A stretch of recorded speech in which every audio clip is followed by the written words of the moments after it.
Dalam nama Bapa, Putra, dan Roh Kudus. Amin. Allah yang Maha Kuasa dan Kekal, Engkau mengatur segala yang ada di langit dan di bumi. Dengarkanlah dengan rela permohonan-permohonan umat-Mu, dan berilah damai-Mu bagi kami pada zaman ini. Dengan pengantaraan Tuhan kami, Yesus Kristus Putra-Mu, yang hidup dan berkuasa bersama Dikau dalam persatuan dengan Roh Kudus, Allah sepanjang segala masa. Amin.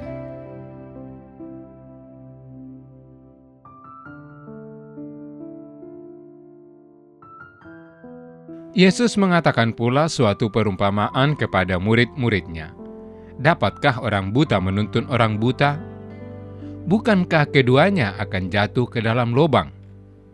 Seorang murid tidak lebih daripada gurunya, tetapi barang siapa yang telah tamat pelajarannya akan sama dengan gurunya.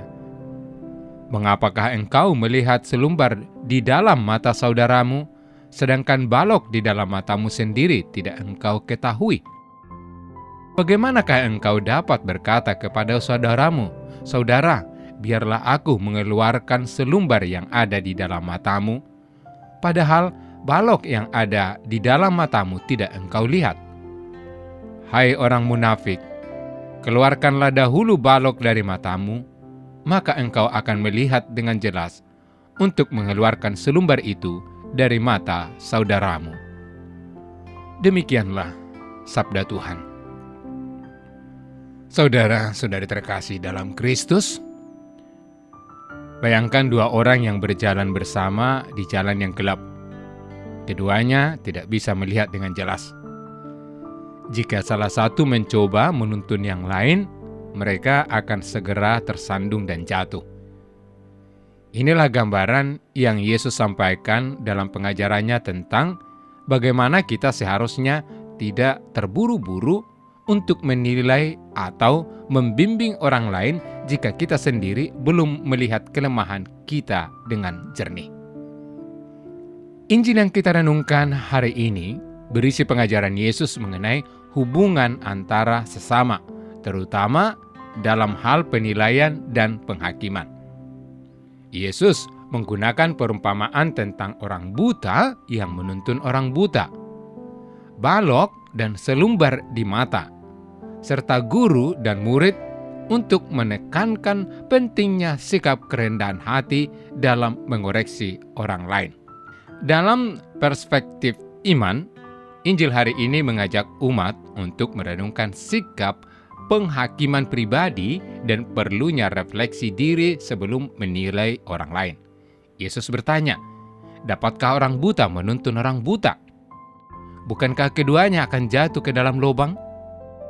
Ini menggambarkan bahwa seorang guru atau pemimpin harus memiliki pengetahuan dan kebijaksanaan sebelum membimbing orang lain. Dalam paham kita, hal ini menggarisbawahi pentingnya formasi rohani dan moral yang kuat bagi mereka yang diberi tanggung jawab membimbing umat, seperti para imam, biarawan, atau pemimpin awam. Seorang pemimpin yang tidak matang secara rohani atau moral akan sulit membimbing orang lain dengan benar. Kisah ini memperkenalkan metafora balok di mata seorang dan selumbar di mata saudaranya. Yesus menegur mereka yang cepat menilai atau mengkritik sesama, padahal mereka sendiri memiliki kekurangan yang lebih besar. Gereja Katolik mengajarkan bahwa kita semua berdosa dan perlu bertobat secara terus-menerus. Dalam konteks ini, umat diingatkan untuk tidak terburu-buru menghakimi, melainkan untuk selalu merenungkan diri dan bertanya apakah kita telah memperbaiki kelemahan kita sendiri sebelum mencoba menegur orang lain. Sikap kerendahan hati dan introspeksi diri sangat ditekankan dalam ajaran gereja. Saudara-saudari yang dikasihi Tuhan, Injil hari ini juga mencerminkan pentingnya belas kasih dan pengampunan dalam relasi antar sesama. Yesus bukan hanya mengingatkan agar kita tidak menjadi hakim atas orang lain, tetapi juga mengajak kita untuk menunjukkan cinta kasih melalui pengertian dan kesediaan untuk menerima kelemahan orang lain. Ini selaras dengan inti iman Katolik yang selalu menekankan pentingnya cinta kasih, pengampunan, dan persatuan dalam komunitas gereja. Realitas kehidupan zaman sekarang, nasihat Yesus sangat relevan, terutama di era digital, di mana penilaian dan penghakiman seringkali terjadi secara cepat dan terbuka melalui media sosial. Seringkali orang mudah mengkritik atau mengomentari tindakan dan keputusan orang lain tanpa menyadari bahwa mereka juga memiliki kelemahan atau kekurangan yang sama.